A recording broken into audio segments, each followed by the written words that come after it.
Hola, ¿qué tal? Es un gusto que usted nos salude en este domingo, Día del Señor. Y usted ya sabe dónde estamos aquí en el templo. Nos da la oportunidad de venir para poder grabar y poder compartirles durante este día. Hoy vamos a hablar de la comunión que tiene que ver precisamente con el caso de Corinto. Y quiero leer antes Hechos capítulo 2, 44 al versículo 47. Todos los creyentes estaban juntos y tenían todo en común. Vendían sus propiedades y posesiones, compartían sus bienes entre sí según la necesidad de cada uno. No dejaban de reunirse en el templo ni un solo día. De casa en casa partían el pan y compartían la comida con alegría y generosidad, alabando a Dios y disfrutando de la estimación general del pueblo, y cada día el Señor añadía al grupo de los que habían de ser salvos. Oremos. Padre, oramos en el nombre de Jesús hoy y hablaremos a nuestro corazón a través del Espíritu Santo de lo que quieres decirnos, de lo que quieres enseñarnos. Estamos orando, Dios, todo esto, Padre, en el nombre de Cristo Jesús. Amén. Hoy hablaremos del caso de Corintio, sobre todo en lo que tiene que ver con la comunión.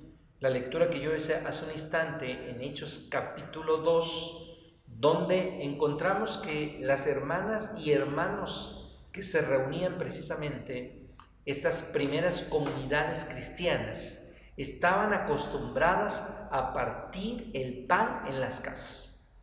Por eso usted no debe sentirse incómodo si hoy en día está partiendo el pan en su casa, porque eso lo hacían los primeros cristianos. Esto significa, en el contexto de lo que estamos leyendo en Hechos capítulo 2, de que la cena del Señor se llevaba a cabo en las casas. No hay ningún problema por llevarlo a cabo en las casas, más en este tiempo de pandemia, que hoy a las 12:15 estaremos llevando a cabo la comunión con usted. Pero además de celebrar la cena del Señor, la Eucaristía o la comunión del Señor, que al final es lo mismo, habla de que también compartían juntos el alimento, comían juntos, mostrando precisamente lo que significaba esta hermandad. Es el mismo caso que ocurre en Corintios. Si abrimos nuestras Biblias, en la primera carta a los Corintios, en el capítulo 11, primera a los Corintios capítulo 11, del versículo 17 en adelante, habla precisamente Pablo de lo que está ocurriendo ahí. Versículo 17 hasta el versículo 34. Usted va a hacer la lectura con calma. No en estos momentos, no quiero hacerla al momento que hoy estoy yo hablando. Pero el apóstol Pablo no estaba contento en la forma que los corintios estaban celebrando la cena del Señor. Pablo habla de divisiones. Pablo habla de divisiones que había en la iglesia de Corintio, ahí entre los propios corintios. Y afirma entonces que estos corintios hacían esto y no era comer la cena del Señor. Vean lo que encontramos en el propio texto ahí. Oigo decir que cuando se reúnen como iglesia hay divisiones entre ustedes, y hasta cierto punto lo creo. Sin duda, tiene que haber grupos sectarios entre ustedes para que se demuestre quiénes cuentan con la aprobación de Dios. Es decir, Pablo sabía, como lo debemos saber nosotros, que va a haber estas situaciones dentro de la iglesia. Ninguna iglesia está ajena a vivir esta experiencia. Es decir, que va a haber gente para aprobar a aquellos que verdaderamente son del Señor. Y Pablo tiene que decirle a los corintios: ustedes se reúnen, ya no es para comer la cena del Señor, porque algunos tienen hambre y se adelantan y empiezan a comer. De tal manera que algunos, como no comparten el alimento, se quedan con hambre y otros se emborrachan. Si tienen hambre, lo que tienen que hacer, Pablo diría, pues tienen una casa donde ustedes podrían ahí precisamente comer. No menosprecien a la iglesia de Dios. No avergüencen a los que no tienen nada.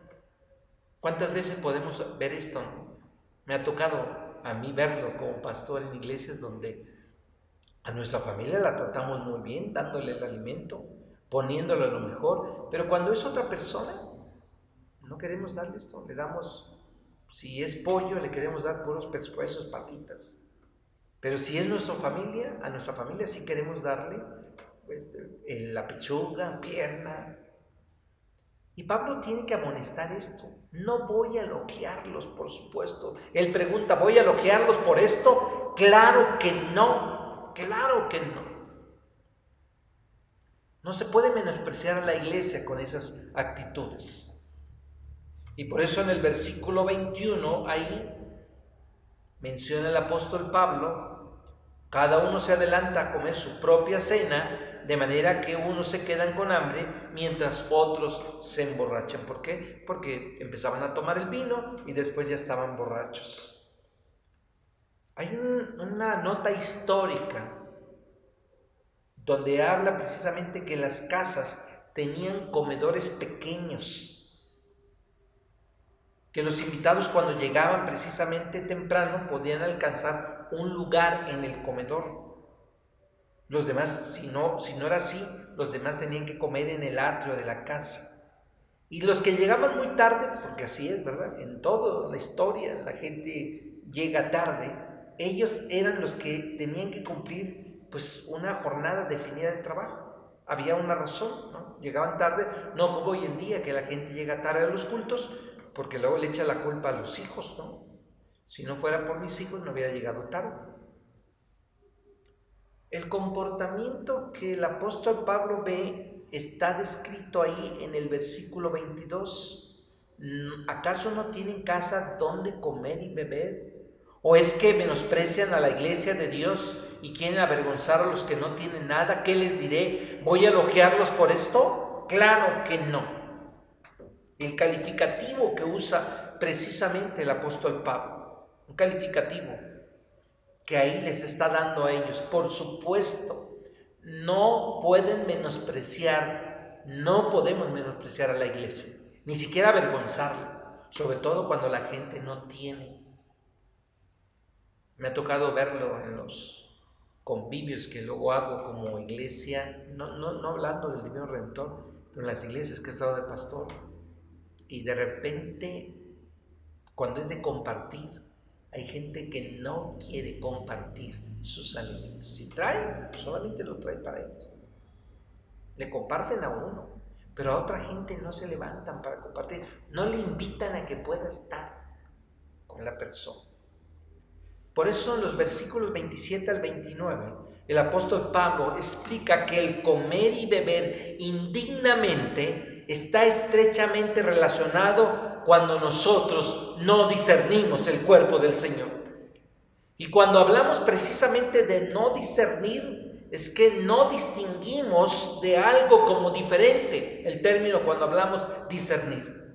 Y si yo no estoy discerniendo, es decir, no reconozco el cuerpo del Señor como distinto a los demás, entonces tengo una conducta indigna. En este contexto, entonces, el que come y bebe indignamente es aquel que participa de la cena del Señor sin considerar a los demás ni ocuparse de ellos. ¿Cómo puedo acercarme yo a la mesa del Señor cuando estoy viendo que hay necesidades en la gente más cercana a mí? Es decir, en el propio contexto que se está viendo ahí, precisamente en Corintios, no tienen muchos y yo sí quiero tomar comunión, pero no quiero darle a aquellos que no tienen. Cuando yo tengo la oportunidad de compartir, estoy haciendo algo indigno para acercarme a la mesa del Señor. Es importante interpretar precisamente los textos a la luz de su contexto. Porque si nosotros hacemos una interpretación muy superficial en el texto, nos llevaría a desviarnos de ello. Ha ocurrido que el verdadero sentido del texto no lo podemos ver. Dignidad no significa perfección. Hoy te vas a acercar a la mesa y no significa que seas perfecto. Si fueras tú perfecto y yo perfecto, no necesitamos acercarnos a la mesa porque somos perfectos, pero no lo somos. Y precisamente dignidad no significa perfección. Si solo los perfectos pudieran participar, ninguno de nosotros podría acercarse a la mesa del Señor, ni tú ni yo.